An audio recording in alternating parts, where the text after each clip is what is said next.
우리가 이 스승의 주일을 맞으면서 오늘 우리 선생님들을 격려하고 또 우리 교회의 미래를 든든히 세우는 이 일이야말로 정말 중요한 일이라고 그렇게 생각을 합니다.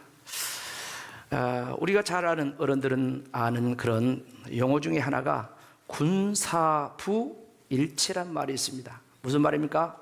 임금과 스승과 아버지는 뭐다?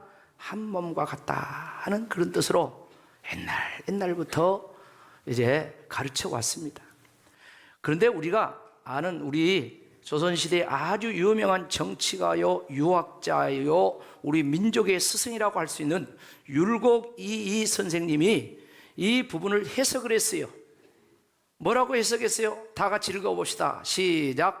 임금과 스승과 부모는 일체이니 정성껏 받들어야 하며 자기 생각대로 스승을 비난하는 것과 같은 행동은 좋지 못하다.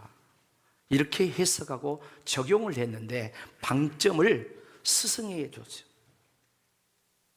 이 군사부 일체의 방점은 스승에게 있어요. 그래서 율곡 이 선생이 바로 이렇게 스승의 중요성을 백성들에게 일깨우는 그런 해석과 적용을 이렇게 해드렸습니다. 오늘 본문의 말씀은 예수님께서 십자가 앞두고 하루 앞두고 제자들과 최후의 만찬 마지막 저녁 식사를 하시면서 마지막 교육을 하고 계신 장면이야. 공생의 마지막 교육 장면입니다. 무슨 내용입니까? 제자들은 예수님을 선생님 또는 주님으로 믿고 따랐습니다. 이제 예수님께서는 주와 선생이 되어서 너희들을 이제 종처럼 발을 씻긴다 하면서 본을 보여주고 너희들도 이렇게 행하라고 그렇게 말씀했어요. 성경에 예수님의 이 공생에 다시 말해서 제자들에게 본을 보여주면서 행하라고 가르친 이 내용을 요약을 하면 몇 가지로 할 수 있습니다. 첫째로 보면은 섬김의 본을 보였어요. 섬김의 본. 요한복음 13장 5절 말씀으로 대신하면 이에 대야에 물을 떠서 제자들의 발을 씻기시고 그 두르신 수건으로 닦기를 시작했다. 오늘 본문의 말씀 앞에 있죠. 근데 이 말씀이 여기만 있는 것이 아니라 늘 섬기러 왔다. 인자는 섬김을 받으러 온 것이 아니라 섬기러 왔다. 내가 모든 사람들을 위해서 내 생명을 대속물로 주려 함이라. 이렇게 주님께서 섬김의 본을 보이셨어요. 그런가 하면 예수님께서 제자들에게 뭘 가르쳤습니까? 뭘 보여줬습니까? 기도의 본을 보여줬습니다. 누가복음 11장 1절 한 절 말씀을 보면 예수께서 한 곳에서 기도하시고 마치심에 제자 중 하나가 여짜오되 주여 요한의 제자들이 자기 스승의 기도를 배웠는데 그런 것처럼 우리에게도 기도를 가르쳐 주옵소서 해서 예수님께서 가르쳐 주신 기도가 무슨 기도?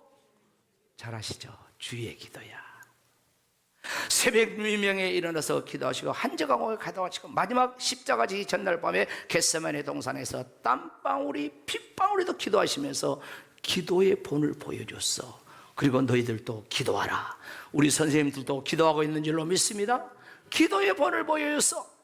그리고 또한 예수님이 보여준 본이 뭡니까? 전도의 본을 보여줬어. 대표적인 말씀으로 마가복음 1장 38절 말씀을 다 같이 읽어봅시다. 시작. 이르시되 우리가 다른 가까운 마을로 가자. 거기서도 전도하리니 내가 이를 위하여 왔노라. 앞에 말씀은 예수님이 기도하셨어요. 기도하시고 제자들이 찾으니까 만나가지고 다른 가까운 마을로 가서 전도하자. 내가 전도하러 왔다. 예수님 할로 승천하기 직전에 마지막 남긴 말이 아버지 약속하신 성령을 기다리라. 사도행전 1장 8절 오직 성령이 너에게 임하시면 땅끝까지 이르러 내 증인 되리라. 예수님 마지막 전도란 말씀 하셨잖아요. 그리고 하셨어요. 그리고 하나 더 마지막 말씀 포괄적으로 사랑의 본을 보여줬다. 요한복음 13장 1절 말씀 우리 다 같이 함께 읽어봅시다. 시작. 유월절 전에 예수께서 자기가 세상을 떠나 아버지께로 돌아가실 때가 이른 줄 아시고 세상에 있는 자기 사람을 사랑하시되 언제까지? 끝까지 사랑했다. 여러분, 예수님께서 제자들뿐만 아니라 수많은 사람들을 사랑하셨는데 우리가 잘 아니까 압축을 해서 보면 예수님의 제자 가운데 가룟 유다가 있습니다. 가룟 유다는 예수님을 팔자입니다. 배신할 자입니다. 배신자입니다. 예수님은 그걸 처음부터 알았습니다. 그럼에도 불구하고 예수님께서 마지막 십자가 지시기 전에 체포당할 때까지 친구여 하면서 입을 맞춰주고, 그 전에 오늘 여기 말씀은 최후의 만찬석상에서 떡을 그 포도주를 찍어서 가룟 유다에게 주지 않습니까? 그런 모습이요. 끝까지 이렇게 주님이 사랑했다는 거예요. 그래서 이 본을 따라서 제자들, 오늘 우리들도 끝까지 뭐 돼야 돼요? 사랑해야 된다는 거 아니겠습니까? 사랑해야 돼. 그렇다면 예수님은 다른 어떤 것보다 오늘 본문에 보면 하필고 가장 더러운 발을 왜 씻어주셨을까? 발을 씻어주면서 왜 본을 보였을까? 너희도 이렇게 하라고 했을까?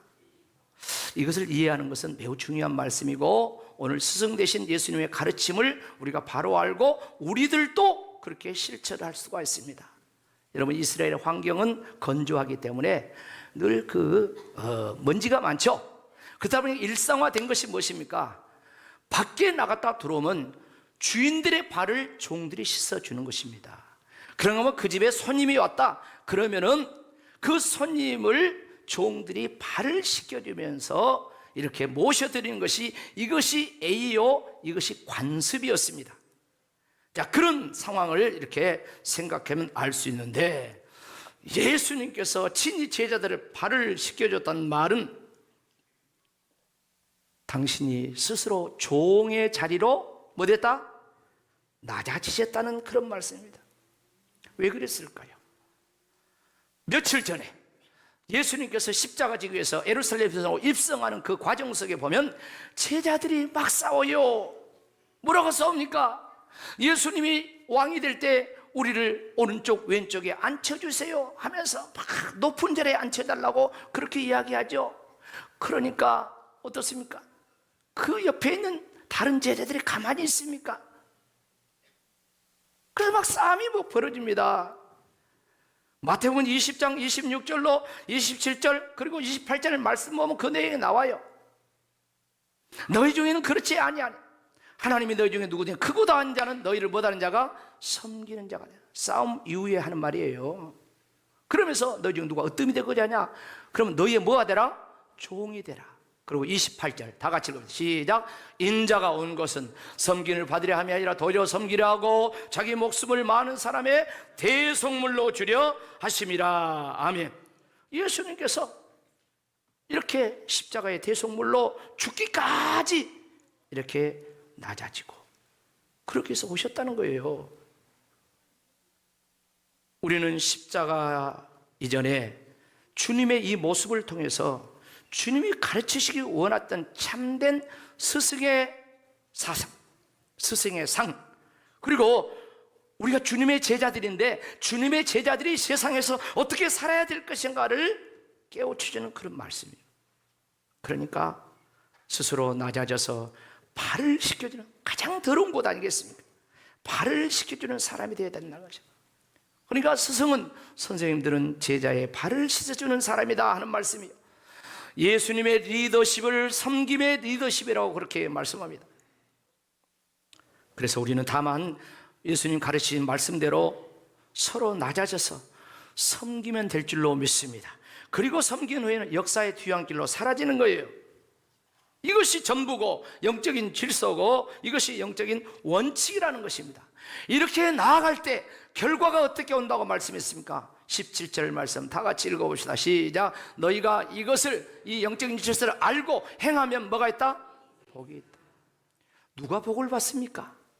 성경에 복을 받는 여러 가지 원리를 이야기하는데 오늘 여기 말씀으로 치면 방금 말씀한 이 섬김에도 권력이 있고 힘이 있고 능력이 있는 사람들이 종이 되어서 이 섬기면 이 사람에게 하나님 복을 주신다는 거예요.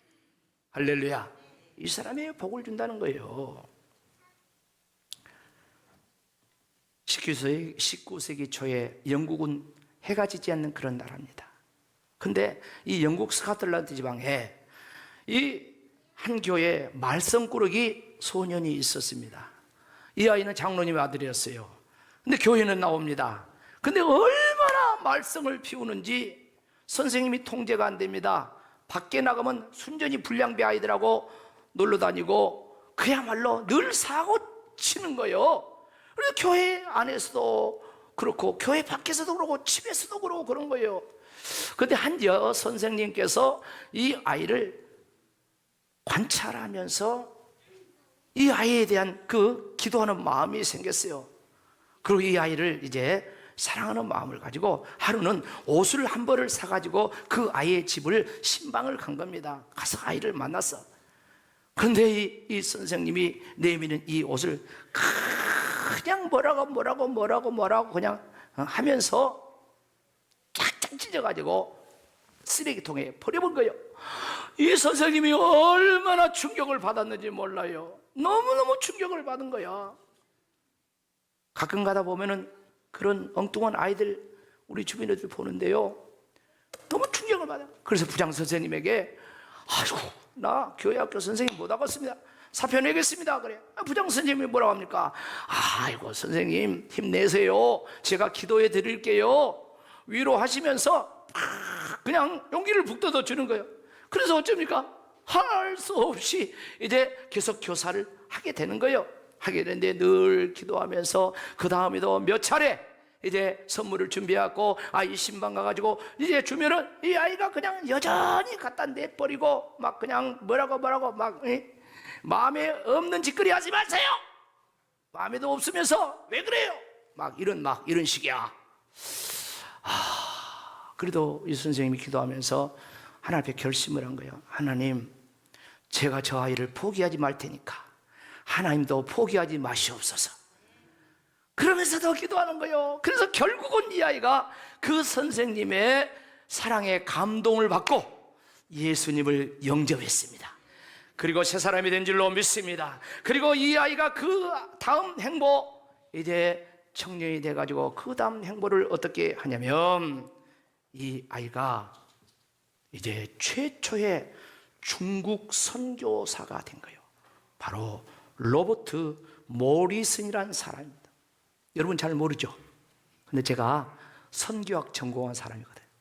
우리 선교학 세계에서는 이 로버트 모리슨은 중국 대륙의 아시아의 선교의 최초의 손을 내밀고 한 위대한 사람으로, 이분이 27년간 중국에 머물면서 중국에 선교하면서 이제 성경을 한문으로 번역을 했습니다. 그런가 하면은 중국어 사전을 이분이 만든 겁니다. 그렇게 해서 중국 선교를 했어요. 근데 그 다음에 어떤 영향이 미쳐졌냐? 여러분, 중국 선교하면, 아시아 선교하면 또 선교학에서 아주 유명한 사람이 있습니다. 이 사람의 이름은 선교의 아버지란 별명이 붙은 사람이요. 누구냐? 허드슨 테일러라는 사람이요. 바로 이 허드슨 테일러가 선교의 아버지라고 하는데, 이분이 이 모리슨이 번역한 이 성경책과 또 중국어 사전을 가지고 중국의 선교사로 뒤를 이어서 옵니다. 그렇게 해가지고 중국의 선교의 지평을 열고 아시아의 새로운 선교의 역사에 장을 여는 그런 역할을 했어요. 그래서 선교학에서는 선교의 아버지 허드슨 테일러 그럽니다. 그런데요, 그걸로 끝나지 않아요. 이 모리슨이 번역한 이 성경이 우리 한국, 우리 조선 선교의 기폭제가 된다는 거 아니겠습니까? 1866년에 우리가 잘 아는 것처럼 영국의 토마스 선교사가 이제 중국에 선교를 옵니다. 선교에 왔다가 중국만 있는 것이 아니라 조선이라는 나라가 동쪽에 있다는 것, 조그만 나라가 있다는 걸 압니다. 알고 이 조선이라는 나라에 선교해야 되겠다 생각하고 이제 제너럴 셰몬이라는 이 미상선 통역관으로 함께 승선해가지고 그 성경책, 한문 성경책을 가지고 이제 서해안을 이렇게 다니면서 막 성경을 뿌렸어요. 그러다가 당시에 이제 우리나라의 핵심 도시인 평양에 나가서 복음을 전해야 됐다, 이런 도전이 있어가지고 평양을 가기 위해서 대동강변으로 이렇게 배를 몰고 올라가는데 그냥 대동강변에 모래톱에 배가 걸려버려요. 그래가지고 광군들이 와가지고 어쩝니까? 광군들이 와가지고 거기 싹 죽입니다. 죽어가면서 이 토마스 선교사가 성경을 막 여기저기 거기 뿌립니다. 뿌려. 그리고 본인은 순교당합니다. 근데 어떻습니까? 그 뿌려진 성경, 이 성경을 수거하는 그런 관리가 있었으니 평양 안주골의 주사였어요.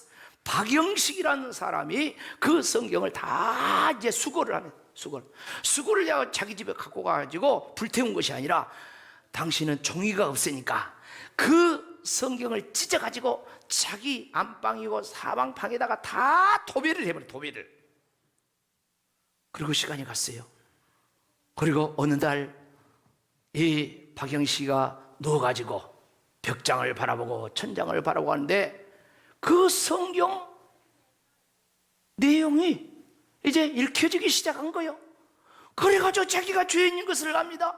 죄인을 구원하러 예수님이 오셨다는 걸 알게 되고 거기서 성령이 역사하사 예수 영접하고 믿음의 사람이 된 줄로 믿습니다. 그리고 이 박영식이라는 사람은 자기 집을 교회 처소로 내놓습니다. 그렇게 해가지고 최초의 널다리골 교회가 생겨납니다. 그리고 이 교회가 부흥해요. 그래서 이 교회가 확장해서 장대현 교회라는 이름으로 개명해서 이제 평양에 세워지게 됩니다. 이게 끝나지 않죠. 우리가 잘 알잖아요.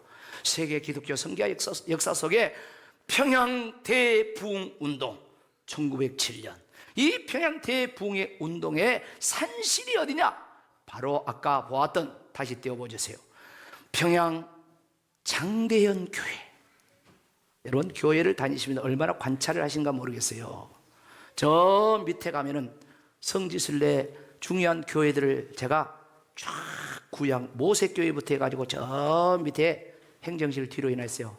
마지막 교회 장대현 교회라고 마지막에 해놓은 거 봤습니까? 안 보신 분들은 오늘 점심 드시고 이제 쉬는 시간에 내려가서 한번 쫙 보세요. 마지막에 장대현 교회라서. 그래서 폭발적인 부흥의 역사가 조선에, 우리나라의 기독교 선교 역사에 일어난 줄로 믿습니다. 이 역사를 이루는 것은 하나님이 하셨지만 하나님이 토마스 선교사를 들어 쓰시고 그보다 거슬러 올라가서 모리슨, 그 맹랑한 아이, 그 아이가 한여 선생님의 그 간절한 기도와 인내 속에서 주님 만나고 변화되니까 이런 역사가 일어났다는 거 아니겠습니까? 사랑하는 성도 여러분, 역사 속에 위대한 사람들의 공통점이 있습니다. 무엇입니까? 그분들 뒤에 기도하는 사람이 있고, 그분들 뒤에 위대한 선생님이 계시고, 그분들 뒤에 이름 없는 선생님이지만은 그 아이는 그 시골 그 선생님의 그 가르침에 도전을 받고, 저는 제 친구 김광옥이가 선생님이라는 그것 받고 제 인생의 삶이 여기까지 와버렸어요. 뭐 저렇게 별 볼 일 없는 사람이지만 그런 것입니다. 여러분 이런 말을 알지요? 사과나무, 사과는 셀 수 있어도 사과 씨 속에 들어있는 사과는 셀 수 없다. 다 같이 한번 읽어봅시다. 시작. 사과나무의 사과는 셀 수 있어도 사과 씨 속에 있는 사과의 개수는 셀 수 없다. 시골 그 여학교 선생님 한 사람은 알 수 있어. 그러나 그가 전한 복음 속에는 엄청난 영혼이 들어있고, 할렐루야, 엄청난 역사가 있는 거예요. 우리 선생님들이 교사하면서 복음 증거하며 하는데 겉으로 볼 때는 별것 아닌 것 같지만 그 속에는 사과씨 속에 엄청난 사과가 들어있는 것처럼 엄청난 역사가 있다는 것입니다. 스코틀랜드의 어느 시골 교회 여선생님이 낮아지고 섬기면서 인내하면서 주님 마음으로 한 영혼을 끝까지 할 때 하나님께서는 극동 조선에까지 하나님의 계획이 있었다는 것을 누가 알겠습니까? 그러나 하나님께서는 그런 계획이 있으셨어요. 그렇다면 우리 선생님들도, 우리 성도님들도 이러한 하나님의 섭리와 계획을 알고 믿는다면 예수님 오늘 말씀하신 것처럼 더 낮아지고 더 섬기고 서로 발을 씻는 이 섬김의 종된 삶을 살아야 될 줄로 믿습니다. 그래야 지역사회의 복음화가 이루어지는 거예요. 여러분, 우리가 어제 은빛 한마당 잔치를 했습니다. 제목이 뭡니까? 섬김의 날입니다. 섬김의 날 이 잔치를 했는데 이런 섬김이 있어야만이 복음이 증거되고 선한 영향력이 미쳐지고 지역 주민들의 마음이 열어지고, 할렐루야, 그렇다는 것입니다. 그런가 하면 이 땅의 어린 생명들도 우리 교사들이, 우리 어른들이 섬김의 정신을 가지고 인내하면서 나아갈 때 역사가 일어나. 사랑하는 성도 여러분, 우리 교회 대한민국 서울바닥에 내어놔도 손색이 없어요. 서울 사람도 와서 혀를 차요. 시골에서 어떻게 이런 교회를 지었냐? 하나님의 은혜입니다. 우리 장로님들의 헌신입니다. 우리 성도들의 헌신입니다. 기도하면서 안 먹고 안 입고 그렇게 해서 플랫폼 교회, 우리만을 위한 교회가 아니라 구례 지역의 모든 영혼을 품을 수 있는 그런 플랫폼 교회를 소망하면서 이 교회를 했습니다. 제가 꼭 그렇게 이야기합니다. 그런데요, 오늘 이 말씀을 꼭 기억하십시오. 유튜브에 말씀이 계속 있습니다. 다시 들어보십시오. 우리 어른들 솔직히 말해서 70, 80 먹으면 우리가 얼마나, 저도 60대 중반입니다. 언제 갈지 몰라요. 자, 그런데 이 교회를 누가 이끌고 누가 아름답게 하겠습니까? 누가 쓰임 받겠습니까? 저 아이들입니다. 저기 있는 저 아이들이요. 40대, 30대, 20대 이 젊은이들이 이렇게 제가 일부 때는 말씀 안 드렸어요. 근데 꼭 드리고 싶은 말씀이 우리 어른들 나중에 30대, 40대 부부 무슨 행사를 한다 하면 이해해 주세요. 할렐루야. 우리 어른들 이해해 주세요. 제가 기도하고 있어요. 30대, 40대 젊은 사람들, 그들을 위한 그런 행사를 마음속에 품고 기도하고 있습니다. 그때 왜 우리는 찬밥이냐? 이런 말씀하시 말하는 거예요. 그들이 커야 됩니다. 저들이 커야 됩니다. 그래야만이 이 교회 하나님의 위대한 역사가 계속 이루어질 줄로 믿습니다. 그렇지 않으면 유럽교회처럼 되는 거예요. 유럽에 봐요, 얼마나 웅장한 교회들이 있습니까? 그런 엄청난 교회들이 지금은 다 관광객들의 어떤 박물관 내지는 구경꾼을 쳐서 있어요. 제가 몇 년 전에 성주절에 가가지고 큰 교회 하나 가봤어요. 교회가 얼마나 큰지 몰라요. 400년 걸려 지었다 가더라고요. 그런데 그 교회에 예배를 드린 사람들은 한 7, 80명 노인들만 이렇게 한쪽 구석지가 있더라고요.